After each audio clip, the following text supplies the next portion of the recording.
Hello friends, ഇന്നൊരു get ready with me ആയാലോ? അതും എങ്ങോട്ടാണെന്നറിയാവോ? ഹോസ്പിറ്റലിലേക്ക്.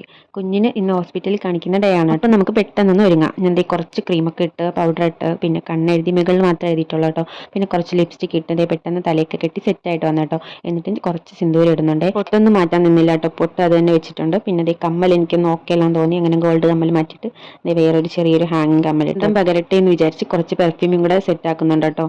പിന്നെ ദേ മോനെ ഒരുക്കി സെറ്റ് ആക്കിയിട്ടുണ്ട്. അവൻ വീഡിയോ എടുക്കാൻ സമ്മതിക്കാത്തതുകൊണ്ട് എപ്പോഴും ഒരുക്കി കഴിഞ്ഞിട്ടാണ് വീഡിയോ എടുക്കുന്നത്. പിന്നെ ഞങ്ങൾ രണ്ടുപേരും ദേ നടന്ന് ബസ് സ്റ്റോപ്പിലോട്ട് പോകാണ് കേട്ടോ. കുറച്ചധികം നടക്കാനുണ്ട്. അപ്പോഴാണ് ബസ് സ്റ്റോപ്പ് എത്തുന്നത്. ആളിതേ ഭയങ്കര സ്പീഡിന് ഓടുന്നു കേട്ടോ. എൻ്റെ കൈയൊക്കെ വിട്ട് അങ്ങനത്തെ നമ്മൾ ബസ് സ്റ്റോപ്പിൽ എത്തിച്ചേർന്നു. പിന്നെ വണ്ടിയും വെള്ളമൊന്നും ഇല്ലാത്തവർക്ക് കാൽനടയാണല്ലോ പ്രധാനം. ബസ് വരാനായിട്ട് വെയിറ്റ് ചെയ്ത് നിൽക്കാൻ കേട്ടോ. ബസ് വന്ന് നമ്മൾ ബസ്സിൽ കയറി. അതൊന്നും വീഡിയോ എടുക്കാനൊന്നും പറ്റിയിട്ടില്ല. പിന്നെ അതേ ഞങ്ങൾ ഹോസ്പിറ്റലിൽ എത്തിയിട്ട് നടന്ന് അങ്ങോട്ട് പോവുകയാണ്. ഫുള്ളും വെള്ളമൊക്കെ കയറി കിടക്കുകയാണ് കേട്ടോ. അവൻ്റെ അവിടെ ചെന്ന് ഭയങ്കര ഓട്ടവും ബഹളമൊക്കെ തുടങ്ങി. ഇതേ ഞങ്ങൾ ഡോക്ടറിനെയൊക്കെ കാണിച്ച് തിരിച്ച് വീട്ടിലോട്ട് പോകണം കേട്ടോ. ബസ്സിൽ കയറി ആശാന്റെ ഇരിക്കുന്ന കണ്ടില്ല, ഒരു മൈൻഡും ഇല്ലാത്ത. ഇതിന് കാരണം വേറെ ഒന്നുമില്ല, ഉറക്കം വന്നിരിക്കുകയാണ് കേട്ടോ. അവസാനം വീടെത്താറായപ്പോഴേക്കും ആൾ ഉറങ്ങി. പിന്നെ ഞങ്ങൾ ബസ് സ്റ്റോപ്പിൽ ഇറങ്ങിയിട്ട് ആട്ടോ വിളിച്ചാണ് കേട്ടോ വീട്ടിലേക്ക് വന്നത്. അപ്പം നമ്മുടെ ഇന്നത്തെ കുഞ്ഞു വീഡിയോ ഇത്രേ ഉള്ളൂ. അപ്പോൾ അടുത്ത വീഡിയോ ആയിട്ട് വരാം. Tata, bye bye.